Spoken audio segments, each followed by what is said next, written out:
Good evening. Welcome to The Law Show. I'm Herb Gura. I'm not a lawyer, but I play one on the radio. You're listening to KPFZ, Lake County Community Radio, 88.1 FM.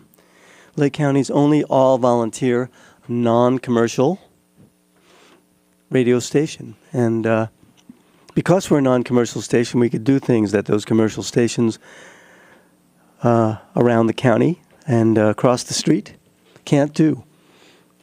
We can say the truth, or we can say, each of our programmers can say whatever they want to say, and each of our programmers is responsible for what they say, and what we do say doesn't reflect the opinion of KPFZ, and that's what gives us the freedom to speak the way we do, and you'll hear a lot of diverse opinions on here.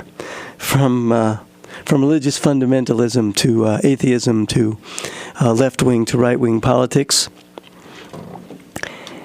and everywhere in between. So, if you believe in free speech radio and you'd like to be a supporter of it, you can do that.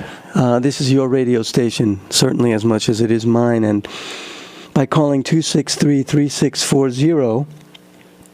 You can become a member of KPFZ. So all you have to do is call that number, talk to somebody, or leave a message that you're interested in becoming part of the KPFZ family, and we'll give you a chance to do that. $50 is our regular membership rate, less than $1 a week. You probably pay that much a month if you have cable TV. I know you pay that much for your cell phone and for the internet and all those other kinds of communication. We give you the radio station for free. We don't charge anything for people to hear us, but we do ask that you contribute. And one way or another, you can do that. If you're a business and you would like to underwrite some of our programming, call that same number, 263-3640, and we'll talk about your business on the air. Thank you for being part of KPFZ. So, Alan Markowski's in the studio today, just fooling around with his camera, and I didn't dress for TV, I dressed for radio. In fact, I usually dress for radio. So, anyway, if this makes its way onto the TV station or any other place, you'll have to excuse the way I look. It's the way I often do look. All right, so if you've been listening, last couple of weeks I had on, 2 weeks ago, I had on Bob Chalk, former police chief of City of Clear Lake some years ago, who is a candidate for sheriff of Lake County if indeed this recall election that is brewing gets pulled off, and they are gathering signatures now, and it remains to be seen whether the recall will get pulled off. Bob Chalk also told me that even if it doesn't, he will be a candidate in the regular election that happens when the current sheriff's term is up. And then last week I had on Brian Martin, a young man who chief deputy probation officer for Lake County, and he would also like to be Lake County Sheriff. Both of these people are not fans of Sheriff Rivero, I'll say it that way, and they each thought that they would be a better sheriff than Frank Rivero. They gave their version of why, each of them. Next week, the sheriff himself will be on my show, and he's going to, no doubt, tell you why the recall shouldn't happen, tell you not to sign the recall petition, and talk about why he feels that he's been a good sheriff. And this week, I don't have a guest. This week, I'm in between sheriff candidates. And politics being as they are, I thought this would be a good chance. The sheriff was on Olga's program, Olga Steele's program on Friday, and Olga, as you know, is a supporter of the sheriff and helped him with his campaign, and continues to be an advocate for the sheriff, and so the interview kind of went that way. And the sheriff had a good chance to promote himself. And then this morning, on Ron Green's program, Ron talked about this issue on his Philadelphia Lawyer program. And Ron, who has had some disagreement with the sheriff, is more critical of him. And so Ron's program went that way. But Ron pointed out that the sheriff would not agree to come on his program, because Ron and the sheriff have had a falling out to some extent, and so Ron talked about that the sheriff was going to be on my show next week, which I appreciate that plug. But he suggested that maybe the reason that the sheriff is going to be on my show and not Ron's is because I haven't been as critical of the sheriff, and that I might not, and that maybe the sheriff thinks I'm going to ask him more softball questions, I think was the term he used. And so I have some criticism of the sheriff of my own, and I also support the sheriff. I was a supporter of the sheriff when he was running. I support certain things that the sheriff has done, but I do have some criticism of him as well. So I thought, my style of having a guest on, particularly somebody who's political, who's running for office, is to let you, the listeners, ask the questions more than me, to voice your opinions more than me, because nobody really cares that much what I think, and it doesn't matter anyway. I could think any of the candidates is the greatest guy in the world, or evil incarnate, but it's what you think that counts, you the voters, you the citizens. And so I'd like to know what you think I should ask the sheriff. And of course, next week, the phone lines will be open. You'll be able to ask the sheriff whatever you want. But today, I want to talk a little bit about the issue. I know that the sheriff has a lot of support amongst listeners to my show. I heard that amongst the people who phoned in to my other guests. The sheriff has widespread support amongst KPFZ listeners, who feel that, a lot of them feel that he's done a good job as sheriff. Be that as it may, I'd like to ask the sheriff some hardball questions, and I'd like to have some suggestions from you guys about what you think I should ask him.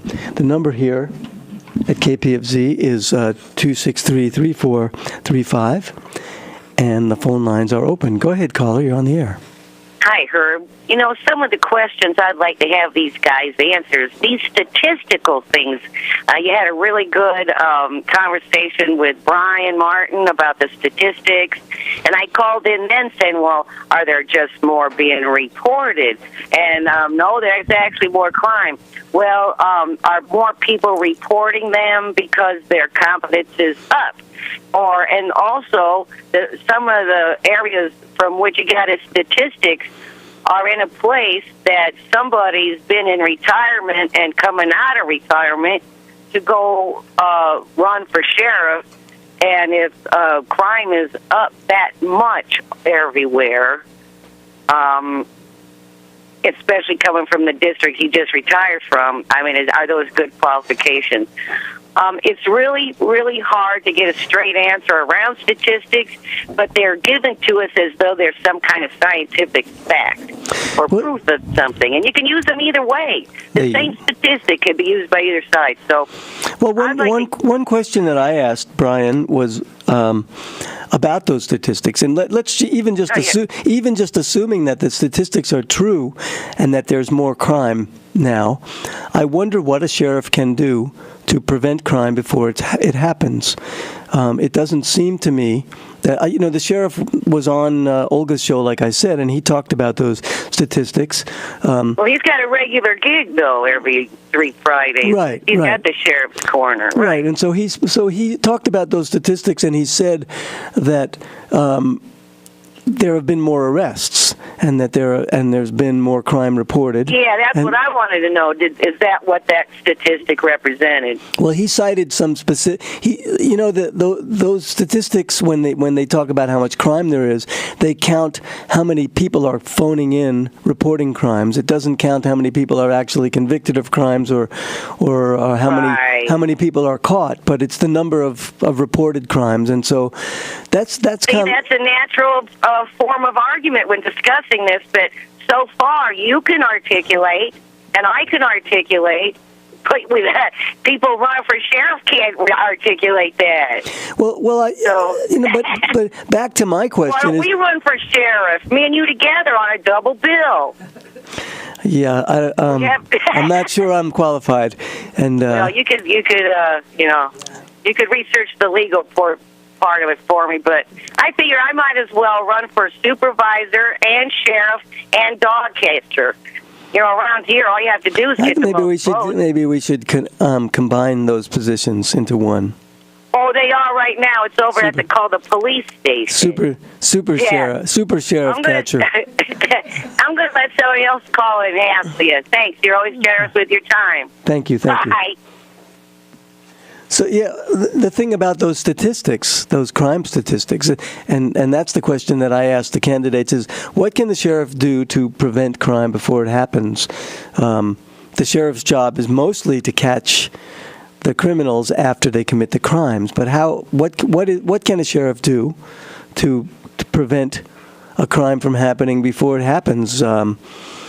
I suppose they can patrol. They could have more patrols and more of a presence in the community, but that would require.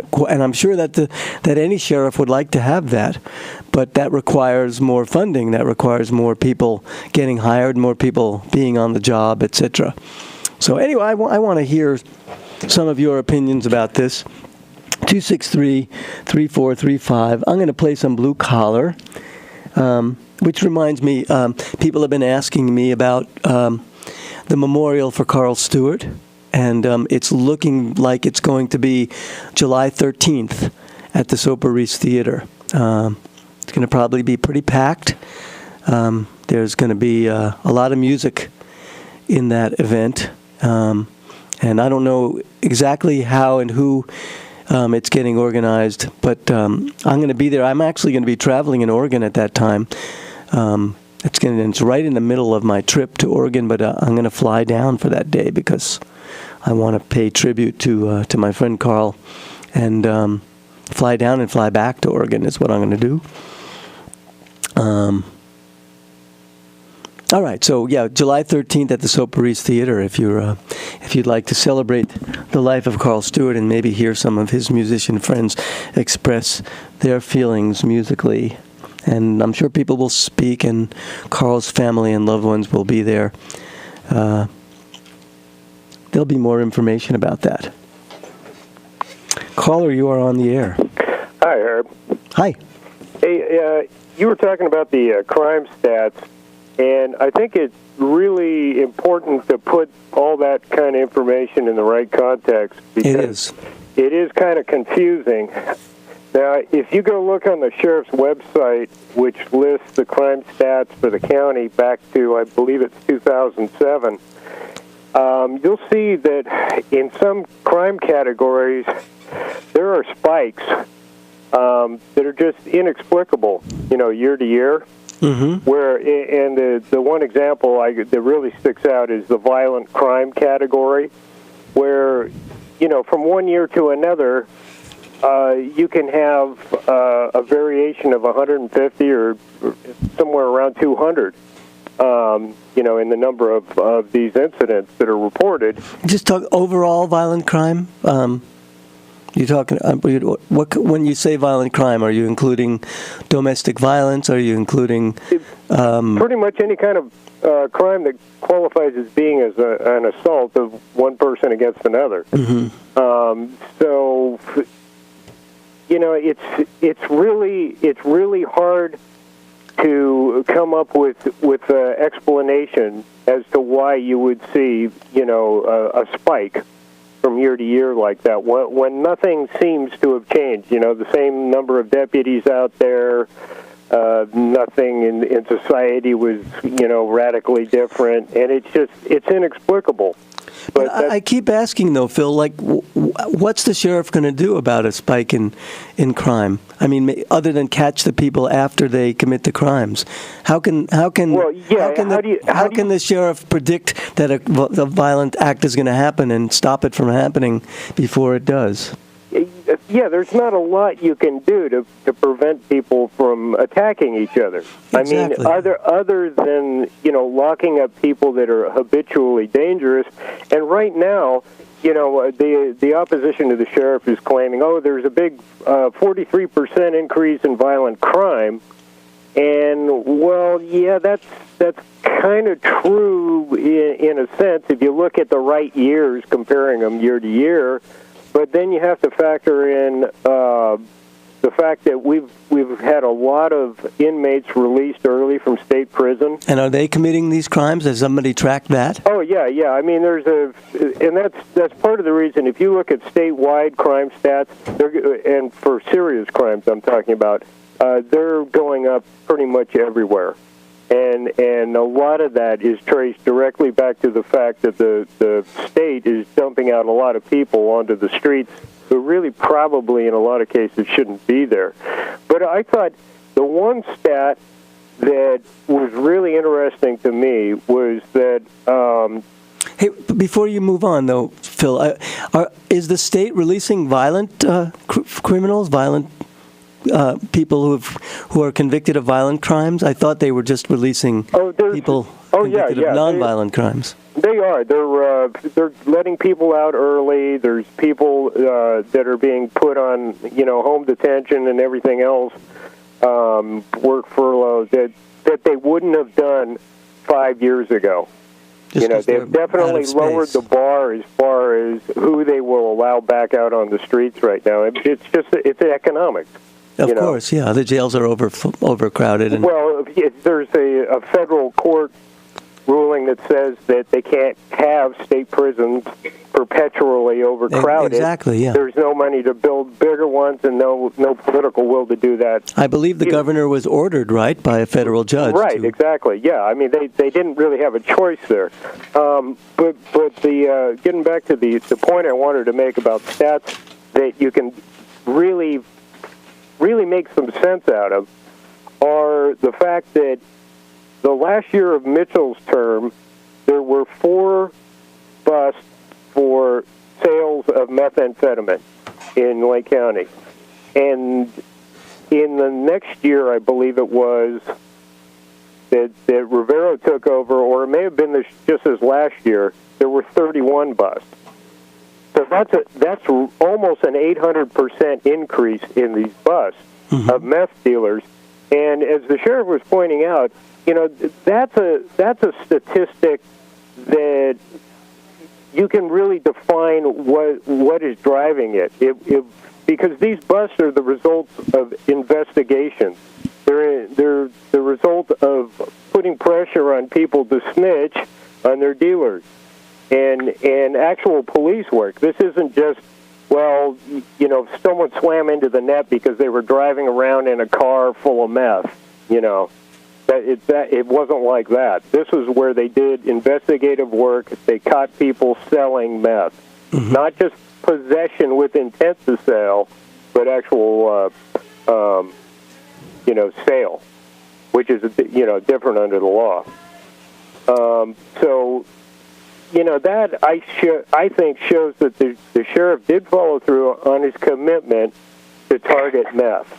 And that was one of my biggest disappointments with Mitchell, is that for a decade or more, we got nothing but lip service from Rod Mitchell about dealing with the meth problem. I mean, there was no coordinated, focused attack on meth here at all. It was all hit and miss, and like I say, when they caught people, it was because they were stupid and were out driving in a car and got pulled over and that kind of thing.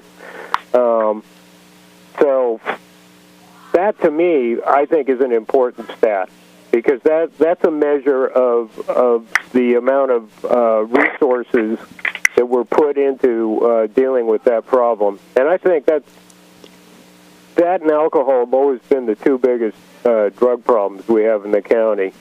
And people, I'll tell you, people really underestimate the amount of problems created in this county by alcohol.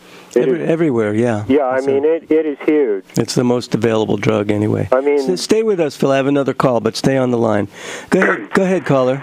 I know. I think I've seen improvement since Revere's coming off, because the officers used to deal with people when they got in fights and say it's mutual combat, nothing they can do, or they also push the restraining order issue. Just get a restraining order if you got a problem with somebody. But that's not the case anymore. They're dealing with these issues when people call them. So I've seen the sheriff's department turn around for the better, and it's a whole lot. And they used to say, law of the land, good luck. You know, when you try to address an issue that you had a problem, they said they didn't want to even talk to you. But now they're willing to talk with people and work out the people's serve and protect. And I think Revere's doing a fine job as far as the community. He's dedicated in serving the community and doing what's right, and he's doing a fine job. And I commend him for that. You know, is there anything that he's doing wrong or could do better, in your opinion?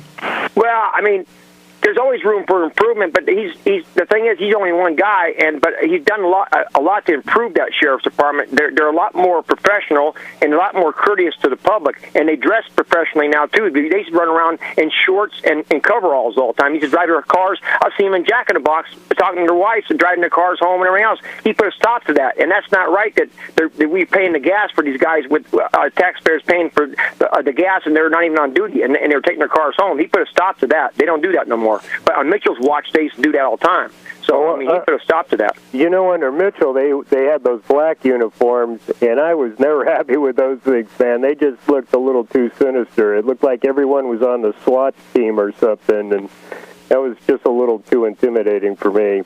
Yeah, well, he was into having his guys beat people down too. He had a poster on his door showing an officer in a headlock with his guy's face all bloody, and that's what he wanted to do: beat people down. He pushed a force, show of force. He wanted everybody to be scared of the police. Was there some record of Mitchell actually beating people down? Of Mitchell's department being violent? Unnecessarily violent with. He promoted that. He wanted his officers to do that, and he told them to do that. But, did they do that? I'm not sure if they did that, but I've never ran across that. But I mean, he had that poster on his door at his office, and there's a picture of that on the internet about that. Yeah, I remember being in his office and seeing that myself, and kind of scratching my head, going, "Boy, that's sending a really questionable message to your staff when you have a picture like that up on the wall," because it does kind of suggest that's the sort of method you want to see the deputies deploying. That's not a friendly serve and protect officer. That means that they're not friendly to the public. The purpose of a police officer is to serve and protect. They work for us. They're supposed to serve and protect us, not beat us down. And you feel served and protected now under the Yes, I feel protected now. I feel that the officers have more professional and more courteous, and they're more. They wave to you, and they're a lot more friendly now. They're approachable, and you can talk to them now. Before, they wouldn't have nothing to do with you. They didn't want to bother talking to you. They said, "We can't help you. Mutual combat. You got in a fight with somebody. That's mutual combat. You're on your own. Good luck." You know what I'm saying? It's a lot of the same. It's a lot of the same guys, though, isn't it? The same. Well, he's changed. He got rid of those guys that were acting like that. If they didn't want to do their job, he got rid of them, and that's the way he wanted to be professional and serve and protect. And if they didn't want to do their job, then they had to go. That's what Real was all about, and he's doing that, and I commend him for that. And an officer should supposed to be serve and protect. If they want to be dead weight in the payroll, they need to go. You know what I'm saying? From my understanding, Herb, about 30% of the deputies have been replaced since Rivero came in. So there's a fair amount of new people on there, and I do like the fact that they've got new blood in the department, because these people are coming from places that are generally more professional in the way they run their departments, and they are professional and they are courteous, and you don't have to worry about stuff just disappearing, into cracks anymore, because most of those good old boys are out of the system now. So, what do you think the sheriff can do better? What do you think? What do you think his weak points are? Oh, I would say that in dealing with the other city departments, I don't think he's handled that as well as he could, and I understand that there's a lot of backstory to that in both the Clear Lake Department and the Lakeport Department. And I think the thing in Lakeport that's going on that people aren't talking about, it really on either side, is it really looks like the deputy that was responsible for Frank being put on the Brady list was also on the Brady list, but he was apparently removed from the Brady list by Don Anderson. So the DA has the discretion to put people on and take people off? Yeah, he has godlike powers with the Brady list. I knew he could put people on, but I didn't. And most DAs are very reluctant to put officers on there because obviously it's not a good thing. Apparently, our last DA had over a dozen officers on there, and Don took a dozen of them off. Interesting. Yeah, but put the sheriff on. He put Frank on and took all but one off. And apparently, right after, within 2 months of this deputy being taken off the Brady list, he's hired by the Lakeport PD. Because there's no way, if you're on the Brady list and you go to apply to be, on a police force, there's no way you're going to get the job. Yeah, it's a kiss of death, isn't it? Yeah, so it's starting, to me, to look like a deal was worked out here where he was going to give Don Anderson, our district attorney, information that Don thought would be helpful to putting Frank on the Brady list. In return, he was taken off the Brady list so he could get this job that was already lined up for him. Well, you're speculating, but... Yeah, but there's a lot of dots here that smell very badly, Herb, and I would put money on this deal, that... But do you think Frank had an opportunity to reduce the animosity between him and Don Anderson, and maybe prevent some of this? Because there may have been a very small window of opportunity early on that may have happened, but boy, Don. I personally, in the 35 plus years that I've been a voter, I have never felt so deceived and betrayed by anyone I ever voted for than Don Anderson, because he just completely misrepresented what he was about. He was supposed to be, a new kind of DA that wasn't part of the good old boy system and who wouldn't protect dirty cops. And what did Don do? He comes out and protects dirty cops. He lets meth dealers go. He lets pot dealers go. He lets perverts who expose themselves in the busiest park right next to the playground in all of Lake County. He lets them put a plaque up on the playground equipment that he let them buy to get himself out of jail. It's just the stuff that Don Anderson's done is just insane. And then he's got this program set up where if you're a rich person and you get court-ordered community service hours, all you have to do is cut Don a check to his special slush fund that no one has any control over and no one has any oversight over, and you get out of your community service hours. I hadn't heard about that. Oh yeah, come on, that's been in the papers where Don. That's how the station KPFZ got $500 last year. Don donated that out of his $60,000 slush fund. And the thing that's really sickening about that is basically what Don is doing. Now, we're part of the good old boys now. Well, up to a point, maybe. I'm sorry, but these are the facts, Herb. He's going out there buying himself a lot of good PR with the money that he's shaken down from these people that are, basically wealthy enough and too lazy to do their court-ordered community service hours. And if we had any judges in this county that were worth spit, they would be screaming bloody murder about this, because when they send people to community service, I don't think their intent is that, well, if you've got the money and Don Anderson likes you, he's going to let you just pay your way out of this mess. Well, sometimes people do community service in lieu of a fine, but now it sounds like instead of paying the fine, they just pay it to the DA's office. Well, yeah, and Don has never been clear on, does everyone get offered this deal or just the people he likes? He has not explained, what his criteria is for offering this option. And like I say, there's no other department head of any county agency that has a personal slush fund where there's no accountability, there's no transparency, there's no oversight at all. For everybody else, if they want to spend a nickel, they've got to go through the Board of Supervisors and get it approved, and it's all done in public. But this is a private, personal slush fund that Don Anderson has complete control over, and it shouldn't be allowed in any sort of legitimate legal system. And like I say, it's outrageous that the judges aren't saying anything about it, but they're a bunch of good old boys, too, and that's why they get along with Don so well. All right, Phil, I'm going to take another call, but Sure, thanks. bye. Thanks, man. I appreciate it. Phil Murphy, never shy about his opinion. Go ahead, caller. You're on the air. Hey, Herb.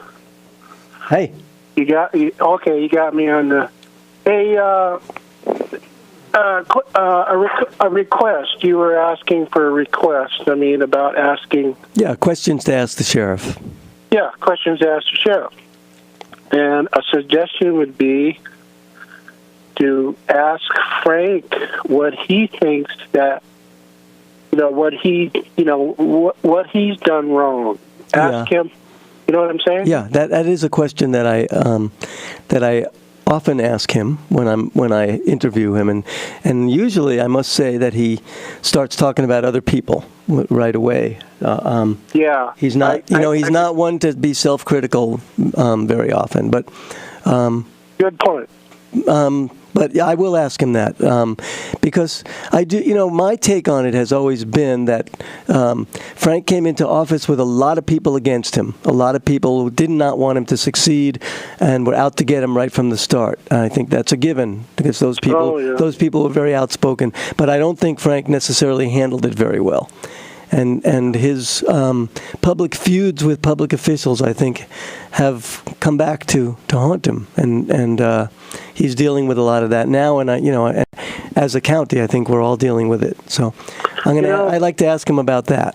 You're going back. Phil brought up a lot of good points, and I often wondered with Don Anderson, and I always kind of questioned whether he was really mentally competent for the job because of his incident. Wouldn't that be nice?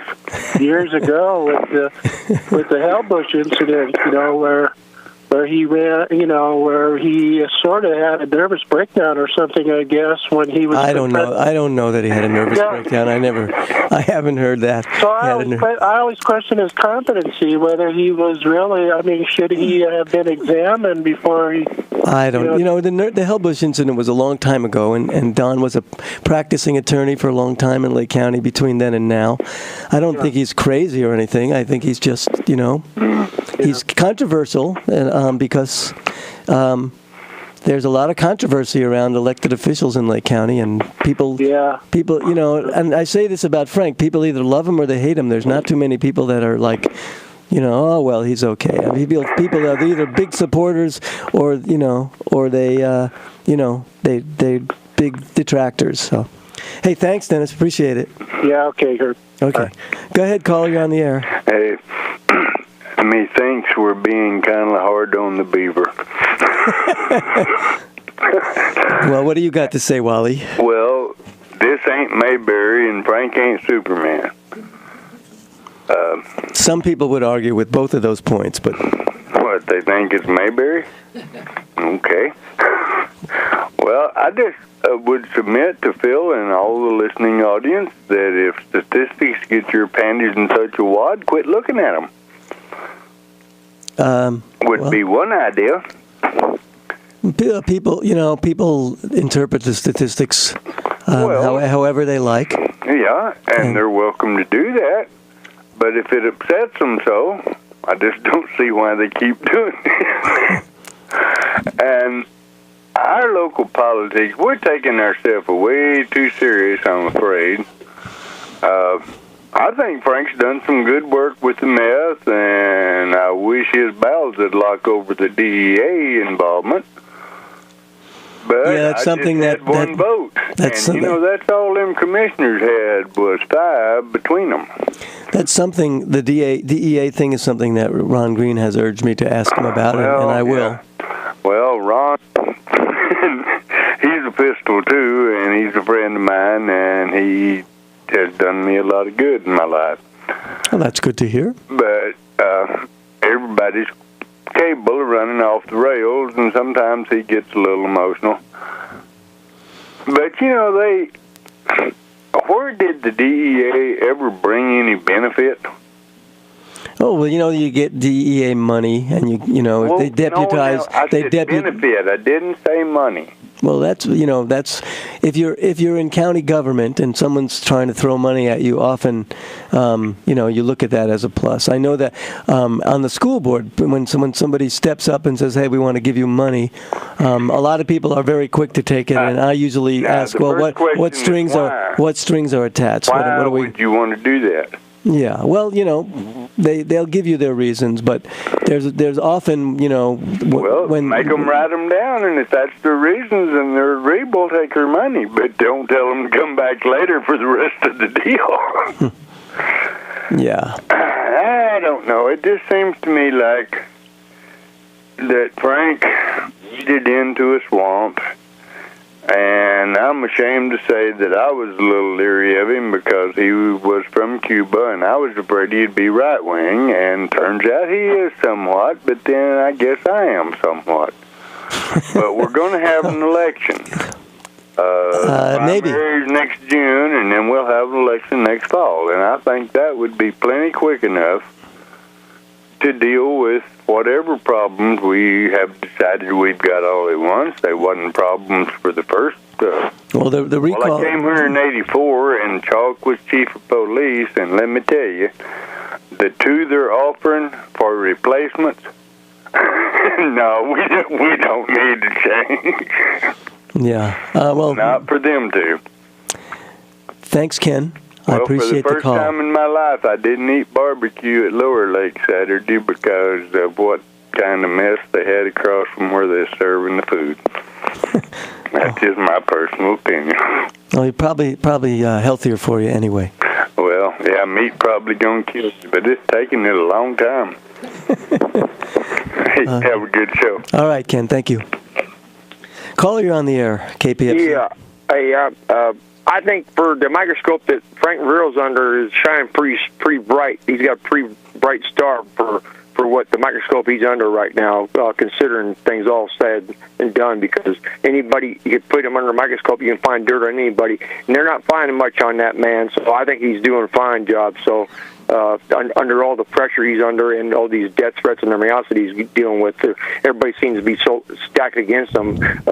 And the PD, Lakeport and Clear Lake PD, don't want to work with him. He's offered to work with him, but they've refused to even have anything to do with him. So he's kind of a one-man show as far as dealing with law enforcement up here. He does a lot of work here in Clear Lake, and he doesn't have to, but he does, because he cares about the whole Lake County. And the Clear Lake PD doesn't care. They're actually ad in the paper for volunteers for at least got to be 18 to patrol the streets up here. That's a bunch of nonsense. 18-year-olds, we don't know 18-year-olds on the street patrolling these streets. They don't need to hire kids. They need to start doing their job instead of hiring other kids here. I mean, that's a bunch of nonsense. They got to add in the paper right now asking for volunteers to patrol the streets. I don't know what that's all about. That's ridiculous. Well, they've had that program for quite a long time. But that's a bunch of nonsense. We don't need no 18-year-old kids out there patrolling the streets.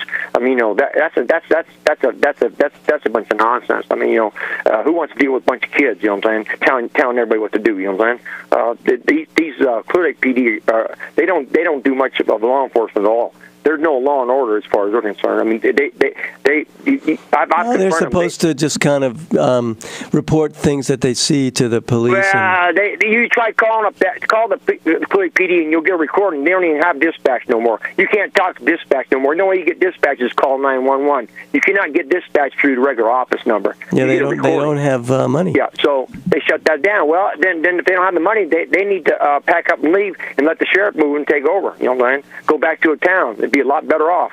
Be a lot better. High Patrol, Frank works good with it. High Patrol, I have no problem with Frank. They work side by side. I don't know what's wrong with Lakeport and Clear Lake, but Lakeport only has 4 officers. They don't want to work with Frank. And Clear Lake, they have 12 officers, but they don't want to work with me either. So Frank comes in here and does all the work for them. Clear Lake doesn't do nothing here. You know what I'm saying? So as far as their officers go, they don't do any law enforcement here. The most of them guys sit down there all the cars are down at the police station. They don't do any patrolling. They want community service. They want other people to patrol for them. They don't want to deal with anything. You know what I'm saying?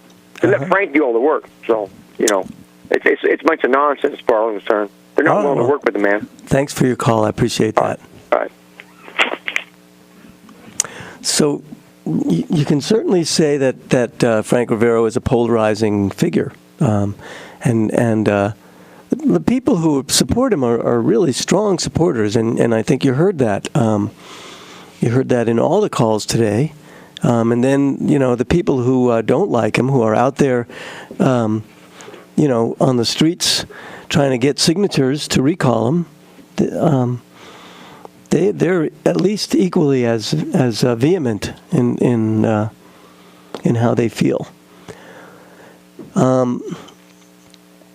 That polarizing is my main concern about Lake County politics in general, and the sheriff has had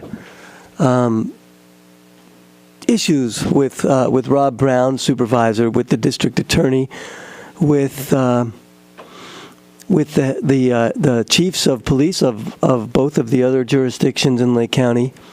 I would guess that the sheriff has to have at least some responsibility for those relationships, because I think a lot of times politics is about relationships. I know this because I've 20 years as an elected official myself almost, and I've come across a lot of people that I don't particularly agree with or like or get along with, but for me to get into a personal kind of feud with them would not be serving the people of my school district. And so I learned to work with these people. It doesn't mean that I compromise about my principles. It means that I advocate for my position, and then I vote, how I think I should vote, and then I go along with the will of the people, and that's how I do it. The sheriff, as an elected official, I think he has somewhat of an obligation to, work and play well with others, and that's not Frank's strongest suit.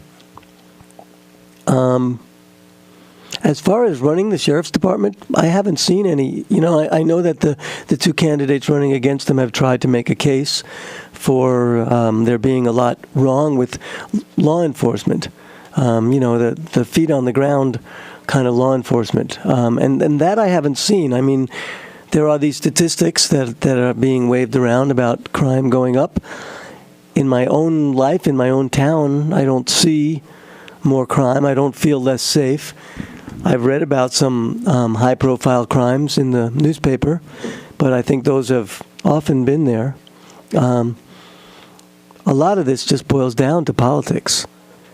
And you either on, it seems like you're either on one side or the other side, and I don't know. I try not to be on one side or the other side. I try to be on Lake County's side, and and try to take the position that I think will be best for the people of the county. Go ahead, caller. You're on the air. Yeah, one of the questions I think you should ask him, Herb, is about his understanding of working with Public Law 280. And that's something that I was hoping the other candidates, somebody would have called in and asked them that. Do you know what Public Law 280 is? Go ahead. Well, it's in 1953, it basically gave civil and criminal jurisdiction to the county over Indian reservations. Right. And yet, a good example was when we tried to address it with Sheriff Mitchell. He didn't even know about the law, and he was basically, his officers were telling all the Indian people on the reservation when we had that conflict in 1995 that they had no jurisdiction, and we could drive a tank down the middle of the reservation and shoot it if we wanted to. And so they were spreading gossip, something they didn't even know about. And to this day, look at all the Indian reservations here in Lake County. So how do most in other counties? How do tribes handle it? Do they contract with the sheriff's office? Do they have their own police force? Started because of gaming. Because there was money to actually do that. And prior to that, there wasn't. So the whole plan for the federal government to the state government is they wanted to terminate all the Indian tribes in the state of California. They didn't want any federal reservations here. So again, that's something that, to me, none of these other new officers know nothing about.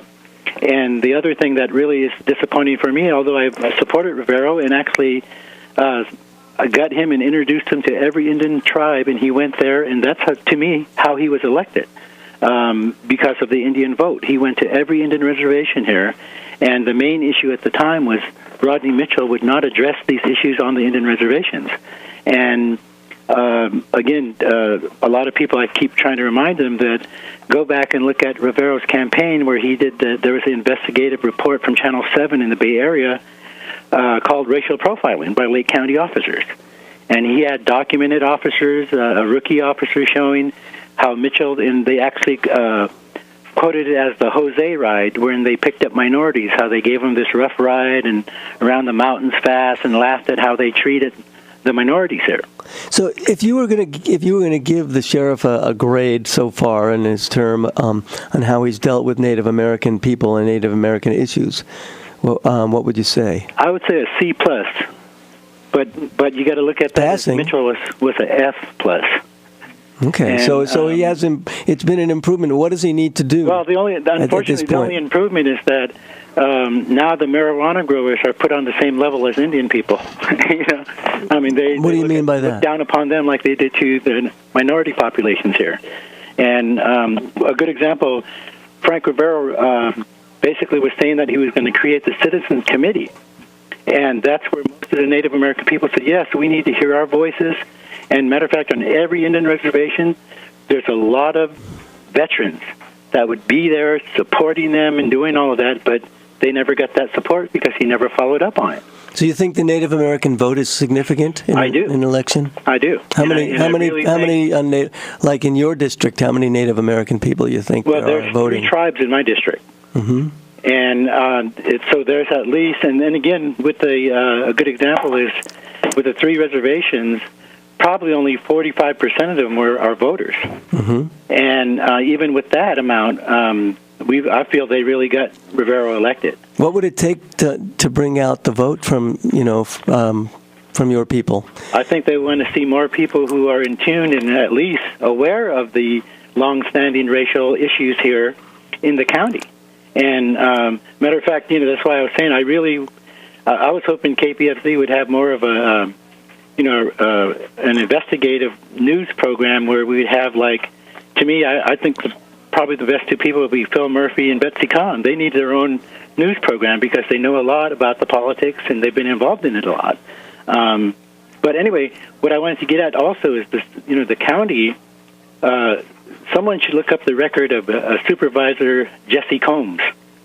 And that happened in the mid-'70s. I remember him. Where, again, because most of the people don't really remember because they haven't been here as long. They just kind of recently, moved into the area and taken on the issues. But he was one of the first supervisors and the only one that was ever arrested, sent to prison for embezzlement.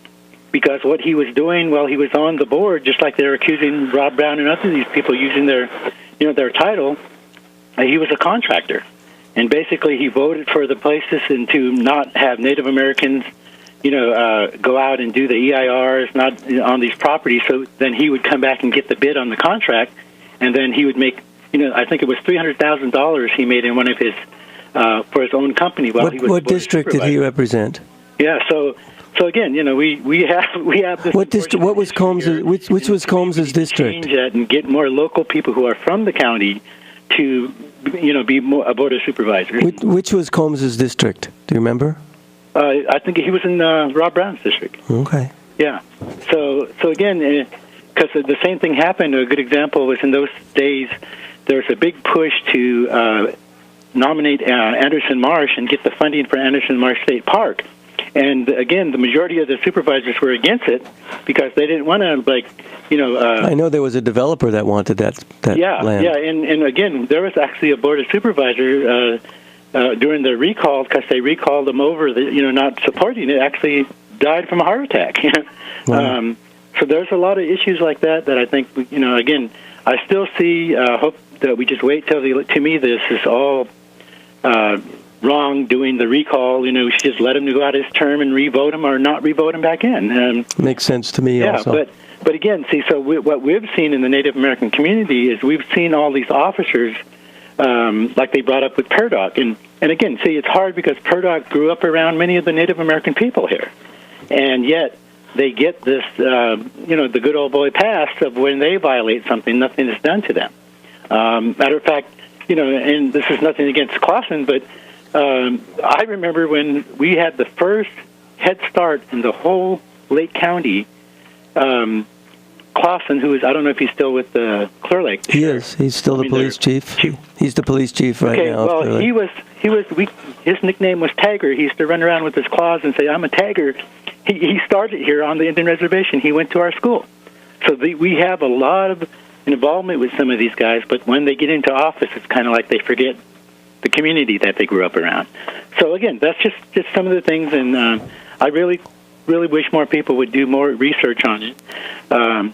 Again, what we did in our tribe here in 1995, after we had that incident about the casino, I became the chairman in 1998, and we went out and got two of our tribal members. One of them still on as sheriff here.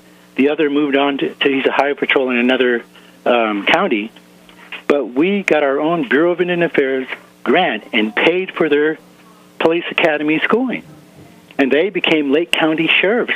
And what we were there needs to be more of that, for create sure. a better rapport with the Indian community. But what Mitchell did was said, "Hey, you guys are officers, stay away. You're just an officer. You're not anything special because you're Indian."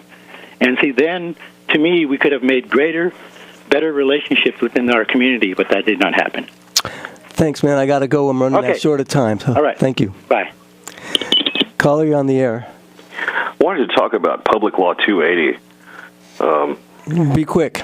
It seems that it's a shame that it forces Sheriff Rivero to carry out Tracy Avila's vengeful series of evictions and just pure spite. And, it's just kind of sad that it puts him in that position. Yeah, that's an interesting position to be put in, and I didn't get a chance to talk about that with the last caller, but that is an issue that the sheriff should talk about. And I guess that's his job, right? Is to enforce it's his job to enforce the court's rulings. But Public Law 280 forces him to be the muscle behind a purely spitefully driven series of evictions. That was it's shameful and horrible that he had to be placed in that position. Yeah, and the sheriff has to enforce all the evictions in the county, and some of them, even off the reservation, are pretty nasty. I mean, it's not fair to think that the sheriff is somehow benefiting. It's just my opinion, but it's not fair. Just from me looking at it, my personal opinion is I don't think Public Law 280 benefits the sheriff. Instead, I think rather it places him in a position where he has to enforce some things that are rather unpleasant and distasteful. Thanks, caller. Thank you. All right, well, we've burned up an hour here just about. You've been listening to KPFZ 88.1 FM.